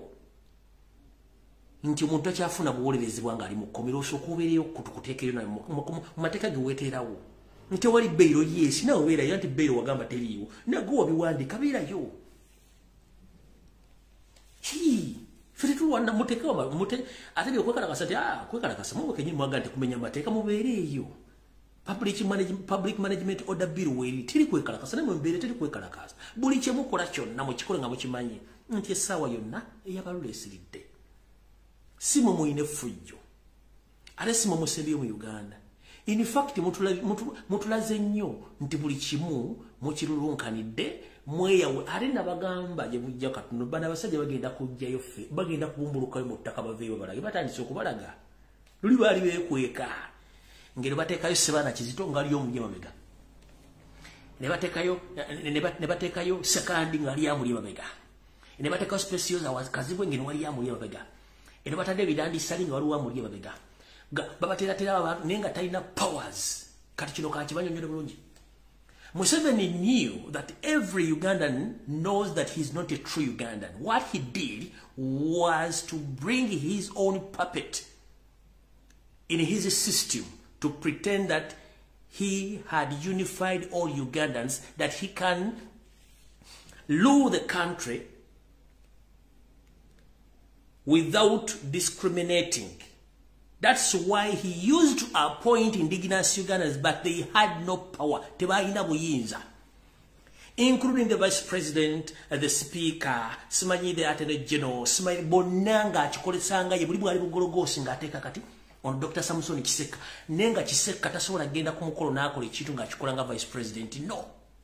But Dr. Paul Kawanga Simogin, Ngatamana Chibasora, Geranga, Yatasaze, so you never question about Gorogos, Ninga never Gajari, Erabo China Cat, Tulanda Banja Kagorogos, or Tunabana Kagorogos, Banita Mongi Bugorogos, Bona Bugorogos, Kati, Teasoka Kwagara Baraga, Chigen Racha, which are chi. Ntiba in a mission, Katibatani, so Baraga Tulukaras. Akuda Majamo Nyarwanda, State of Soju de Banyarwanda, judicial system wajudde Banyarwanda, police judde Banyarwanda, prison judde Banyarwanda, abatwala amanyitaka Banyarwanda, abatabana Uganda Banyarwanda, abakulira safe house Banyarwanda, embassy judde oyinza okubeera ambassador naye nga ate first secretary yayitako orders nga gwe ambassador toyina audacity yogera kintu kyonna obanga accounting officer ku embassy yayina obuyinza n'okusinga ambassador ngambala kuira president kati tukoze wano kati mwenna muli abataddeka kakookolo muwoza mwite mulina maanyi kati batandise okuvaayo anti basomeseza abaana bakuze bagezi mu university basomye naye ayina diguli alowooza nga wa P4 ayina diguli alowooza nga wa P4 kubanga naturally kawo mentality abatawaanya najja okwogera n'oga kikiwa kyatayogedde tufudde goba oli menti kulunda nte muyina okumanya position za muri Museveni n'akabinja ka muri menti kulunda nte. You are not supposed to be near any administration office or any power or any tool of power because temusobola even addressing the public is the problem. That's why economy mugitaddawo yonna yakuzanyira muri mukubba bubbi bantu buli kaseera kubba mulowooza byakubba bubbi kutemula kusiba abantu because you can't reason. Temusobola kujja ku media kubuulira bantu mutandika creating a diversion okubikira. No, there is no need of creating diversion. People need to get answer what is taking place exactly in Uganda. So recently, 1 week back, You send the Minister of Finance to come to read the budget to read the national budget. But it was empty. Tewali sente wadiremu. Kati na wasilise Sudiri simanyi nani omulala bagende dobade govi Sudiri ne govi bagenda simanyi Nepal bano monsiki bagende bewole sente. Ensi Uganda efusi ya kutambuliza mbulifuke kandi sente zigenda okudukanya eggwanga osindika Sudiri agende ne govi bagende simanyi Nepal simanyi bagende bewole sente. What kind of nation is that? Chokka the little money we had mu treasury wasazeewo n'ogamba parliament eyise supplementary on top of the financial by say supplementary on the top of the financial abazosoma budget. Can you imagine basome budget nesete ziriwo kati nabaga ate mu supplementary kati supplementary nakiza okuwa mwanyina wa Salomo Somali gwe bayita Amina n'amuwa sente zaafulumye Sudiri Paleri ya sente zabamusabira zaafulumye neza State House zaafulumye nenga yo national budget tunafuna wadde omunwe gwenusu nkiddamu gobi ne banno mwenda bali mu Bank of Uganda mulekera kusiriwaza bana Uganda mudde mutino musomana edda bajjajja fenofenga wetuli nga basoma budget munange tutula ku radio tuliza tuba tumanyi nti amafuta bagenda gasalako emwe bagenda zongeza sukali bagenda mukendeeza balina emisolo gye bagenda okujjako school fees bagenda zikendeeza bino bagenda ne basoma budget ne watabaako na muntu agidiscussinga kufuula ofuludde ne bange etaliyo nga tebasomye budget era magambo kyalina power mukyalina eggwanga litambule bwefufulu edda abantu basoma mu butale mu malwaliro mu masomero wawonna nga abantu badiscussinga budget kati bagisome nebingeetabanga nawo kubanga agisoma yenyini akimanyi nti azze kusoma bya society teziriwo bebagisomera baba kimanyi twava muddo omuli. The moment you're losing a trust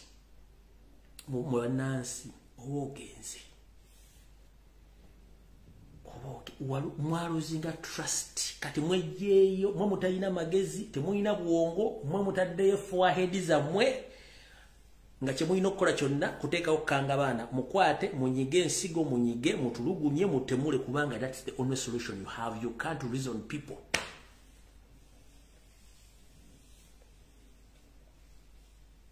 You can't reason Ugandans kyemulina kubakwata banyiga buli maawa kubasiba mamayinja ku mabere na kubatulugunya kubocha kyemusobola kyokka n'ebisigadde temusobola ne musoma budget eringa etasome previously over 25 years back ankusoma budget tutula tulingibanga abalinda Yesu bagamba batya ku mafuta bagamba batya ku kumwanyi bagamba batya ku bintu bya bulijjo school fees bazogeddeko batya ebyo buli mbabitaddemu sente meka tukoze tutya kati bagisoma ne babanga abasomye nti gundi yafudde wakuzikibwa saa gundi period ne kikomawo Uganda wetuuse ne musoma budget after 2 days ne muita ngate budget gye mwasomye eri empty tena mu adina 10 ate gwe no forcing aba MP wa ise supplementary budget bajje mu billions ate baziwe Sudiri ne mwanyina wa Salimu Salamina. Which kind of the country is that? Bande temusaka budget bagisomye wiki eno yenye tukubaka mbabega oba wiki bagisomye budget bagisoma wiki wewe beno sikyajjukira nange. It was an empty budget kwe kusindika Sudiri ne gobi bagende simanyi Nepal nayo nsi muntu sogenda ko ola neighbor omunyo ngale neighbor naye yewoze wa neighbor wa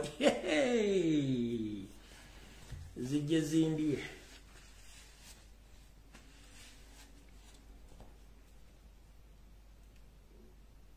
gwe mulwaninga gwanga kyovola bakukisawe entebe buli muntu munyigiriza mujjako musolo abafuluma mbalemesa ebintu ebimbu biremera revenue fuse revenue kati mutegeddeko sima abagenda okwekalakasa abebyo simaika sita bagenda kumwekalakasa kitu abagamba ddamu joining struggle mwagaana kati omusolo gubatuddemu mutandise okwekalakasa betwaga bave mwakeri bakalula maaso ngenta salary batandise baba banyigiriza mwagala kuzidduka mu student mugume njagala babanyige mpaka mu Rwanda tegera temulina okulwanira eggwanga lyammwe. Budget bagisoma bannange wiki ewedde kyembagaye bwena temmanyi budget bagisoma ne yaggwadda ne yagisoma kandu zageze funa leave kubanga akimanyi sente teziriiwo. Ekyo tuyita okuluzinga trust ne hope mu bantu edda twalindiriranga budget nga nekiyenje okuyita mu ddiro nga lady yesoma budget bayinza okuba oluyi nomala wiiki namba nga okutute kuwulira kati basoma budget oba gyeri batebagisomye tebeetaaga kumanya kubanga abantu baba bakooye mwene muddira ensi ne mugiteeka ku bunke kuba mwagala kufuga eggali teri mu lufungo ovuga yaki mbabali bavuze ku bugali buno bubayisikiri wakati kali mu lufungo tusobola kavu kati ye Uganda temuli lufungo. The only thing you know is to spend money on the spy networks of ESO across the world. Mugenda kwa buli muntu mutwa mutambuza buto kuba muina fear tegundi ayogedde temwagala muntu ayogera ate ekintu ekibi ennyo the moment you stop people from talking about political issues ne basirikale bali bakikuma ku mutima ekiva mu yibira kamu kinakitege nenga Uganda yo weri mugisabire ebulukuse Uganda ebulukuse ne wegenda okuzalya teri amanyiwa ne mwagenze nnyo abali mu Kampala wakiso Ntebe mbagambye abantu beyongere naye abo sibasuubuzi abasirikale anti yategedde babaga America kya yabagambye waliwo ECB mu East Africa zigenda okuwambibwa kyayi amugitegera bulungi nnyo kati bano balowooza eyabwe mweri kati kyovula bayiya amagye buli wamu kyayi amugitegedde yabagambye waliwo ECB mu East Africa zigenda okuwambibwa very soon or later kati yayiya amagye buli wamu ani yali amanyi nti olituukaawo gwe ne weegana toli munyarwanda ng'oli munyarwanda abakulera abakuliisa buli kimu n'obatta otusindikidde n'obuzibu buno mu bunyonzimaana Alozias Bujingo alina n'amalibwa ajjayogere mu public ng'avuma abannansi nga ne refugee status mwagijja yimirira kututu mwogere ku nsonga za Uganda nze mbuuza Bujingo wajja wa status mu Uganda ekuyimiriza n'otandika n'okukola ekkanisa ovuma abantu refugee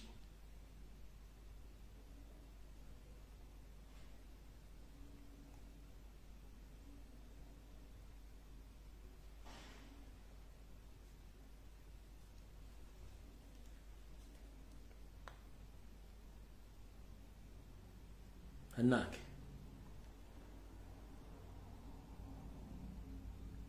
nakola bakakatona bake abakyadde mundeko okugenda kwange kuno enswa setano na yirege nga tusinkana ku Sunday mbulange menge sawezi pili mukama bakumbe mugise ku YouTube batajirabye mwera